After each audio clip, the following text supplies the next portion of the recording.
The immortal John Hancock here, and I'm blessed to be at Double Jump Video Games in Vancouver, Washington. And I'm here with Sick Cooper. How's it going, guys? It's going to be awesome talking about one of our favorite consoles, the Nintendo 64. Yeah, if you guys have seen any of our videos or any of my videos, you'll know that 64 is my favorite console, so I'm excited to talk about it. So, I want to say that our list that we're coming up with today, it's not the top 10. It's games that we think that you might enjoy going back and replaying. These are some childhood favorites, maybe some games that we came to appreciate along the journey, and ones that we think that you may like. These aren't necessarily our favorite games or anything like that. These are just games that we enjoy, and hopefully you will as well. All right, first up for me would be F-Zero X.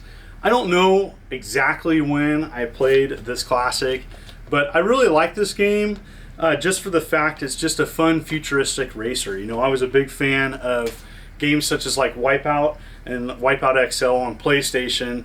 And I don't know what year exactly I played. I know I didn't play it when it came out. But it's just a fun, fast racer. I like those type of futuristic racing games. I know the N64 had a ton of racing games, but I just really like that one. Fun, and it's fairly affordable too. And a game that's similar on 64 would be Extreme G. It's another like really fast racing game, so that one's much easier to find. Awesome. My first pick is Mischief Makers, and this is a very fun side-scrolling like 2D platformer, which is really funny. It's got a lot of quirkiness to it, and this is a game that I did play as a kid. I didn't have it, my friend owned it, but I played it with him a lot. I also played it when I was older, beat the game all the way through. It has a really unique mechanic where you can like pick things up and shake them, and when you shake them, the character goes, shake, shake! It's really funny. If you enjoy platformers, you'll probably like this one, but it is a 2D one, which is unique on the 64 because they just came out with 3D, so everyone was going to 3D.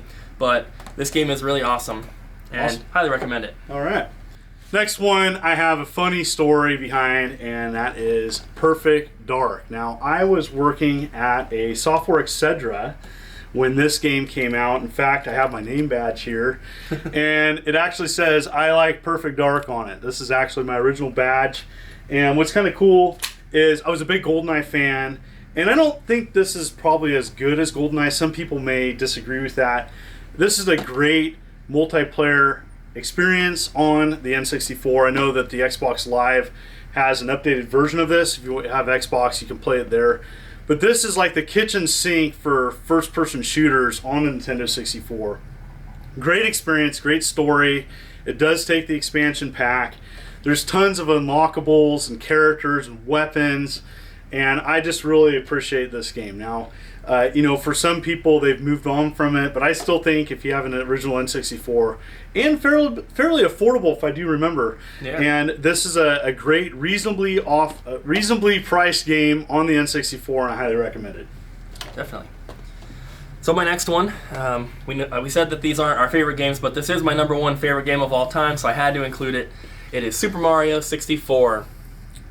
This is one of the first games that I beat as a kid, and just everything about the game is nearly perfect, in my opinion, aside from the camera. But I usually go back and beat this game every year or two. Wow. I still play it, and when we're testing stuff here at the store, if we're testing an N64 and someone's playing this game, I'm like, hey, let me test this one real quick. And I 100% it every time I play it. It's super, super fun. Awesome 3D platformer, and it was released on the Switch as part of the Mario 3D All-Stars. That's the most recent version that I played through, and it's amazing. Both versions are great, so can't recommend this one enough. Fun fact about N64 hardware, it was the game that the hardware was built around to make it fully run as best as possible. Just a great platform. Definitely. All right, next up is a game that I don't think I fully appreciated until I started seriously collecting Nintendo 64. I had several people recommend this game to me. I heard other people talk about it. I saw it everywhere in tons of rental stores, and this is Beetle Adventure Racing. And the big thing with this game, I think, is the track design and the multiple ways you could go through and play this game. Absolutely a fantastic racer, one of the better racer games that kind of gets overlooked by some other more popular titles. But this is a great game, especially if you like racing games. If you haven't checked this out, I do believe it's an N64 exclusive, and it's wonderful to play. It's got awesome multiplayer as well. Highly recommend it, and one that I like to go back and just mess around with. You know, for me, with my busy schedule, I don't have a ton of time to play like long RPG style games. So these types of games for you to kind of get a quick game experience in like 15, 20 minutes. Yes, awesome. Yeah, I've heard great things about that one as well. My next pick is another childhood favorite, and that is Milos Astro Lanes. I never hear anybody talk about this game, but going back, it's not... I can understand why people don't talk about it. It's not the best game, but it is a very funny, quirky bowling game, and it's all like space themed, and there's like different balls you can use. Some of them are more regular, some of them can be like giant or have different special abilities. And then there can be obstacles on the lane and stuff like that, and all sorts of different funny characters to choose from.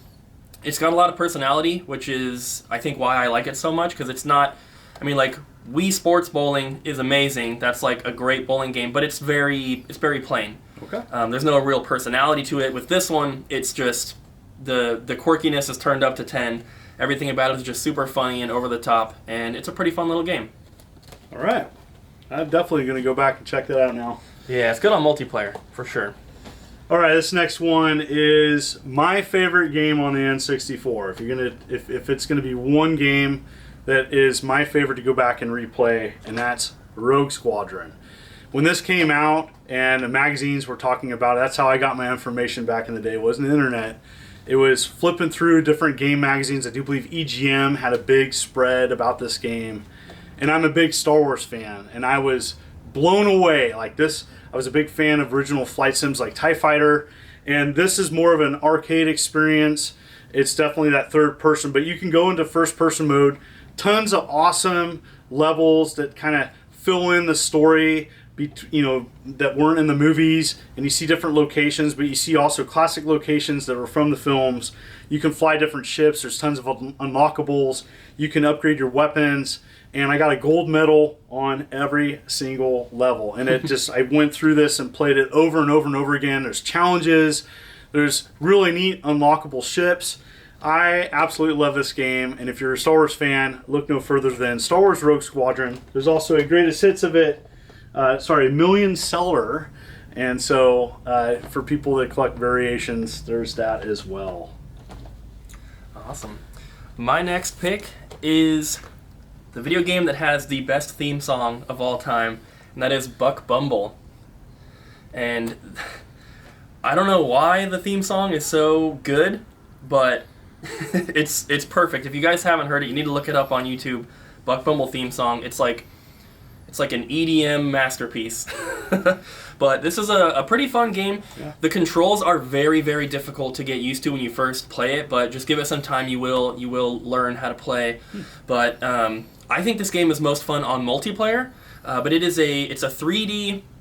I don't know if you want to call it a platformer. I would say it's like a platformer mixed with like a flying game, because you're playing as the bee and you fly around, but you can land and walk and stuff. But you basically play as a bee and you have guns. And that's really all you need to know. The multiplayer is where I spent the most time when I was a kid, because we played this game a lot. And you just basically select a level, you each get a bee, there's guns around the map, and you try to kill the other bee. Awesome. So, a lot of fun. Another game that has a lot of personality and charm. It's not really like a lot of other N64 games, so be prepared. All right, haha, nice. And this is another one that I don't think I fully appreciated growing up, but talking to other collectors, talking to other gamers that love the Nintendo 64, highly recommended this, and this was Space Station Silicon Valley. This is kind of a hard game to explain, because initially I thought it was just a straight up platformer. It's not. There's a lot of puzzle aspects to it. You're taking the control of different animals that have different powers, and you have to use them in conjunction to like get through the level. There's unlockables, there's different game sequences, there's fighting in it, there's racing, and they have like a nod to like Wave Race 64 in it. This is a really fantastic game, and graphically, you know, it's not as impressive as maybe some of the rare releases on the Nintendo 64. Has a lot of charm, a lot of character, a lot of little nods to other games, and I think that if you're a fan of platformers or puzzlers, you definitely have to check this out. It sometimes gets overlooked. It's more known about now, but if you haven't played this is one I recommend going back and checking out. It's awesome. It's a little hard to find too. Yeah. It's not super rare, but we maybe get that game once every 5 or 6 months. Wow, and it's done by Take-Two Interactive, so there's that going for it. Last and definitely not least is 1080 Snowboarding. This is another game that I had growing up. Really, really fun snowboarding game. Made by Nintendo, so you know it's going to have that, like, you know, top-notch quality to it. And the soundtrack on this game is amazing. There's a Japanese release of the soundtrack on CD, but it's really expensive. But really, really fun game. There's a bunch of different characters you can choose from, and there's not a ton of levels. I think there's only like 5 or 6 levels, and I think 1 to unlock. But it's a really fun game. There are some like tricks and stuff that you can do. There's also like a trick attack mode with like a snow half pipe and everything. But multiplayer is where it's at in this game. Just a really, really fun game. And the level design is awesome. The characters are cool. And like I said, the soundtrack is amazing. All right. So those are our 10 picks. And where can people find you and your awesome channel? So I used to go by Sick Cooper. We just recently rebranded our entire channel to Double Jump Video Games, which is the name of our store here. We do videos at least 5 days a week about the store. We show all the trade-ins, repairing stuff, changing batteries on Pokemon games. We do staff pick segments in the videos where we recommend a game or a movie or something like that, and just all sorts of other shenanigans and everything at the store. So if you just search up Double Jump Video Games on YouTube, you'll find us. Well, thank you so much for being on my channel. It's a pleasure sharing your knowledge. You obviously are a gamer at heart, and definitely check out his channel. And if you're in the area, check out Double Jump Video Games. Nice store, and I plan on sharing more about his store on a future video.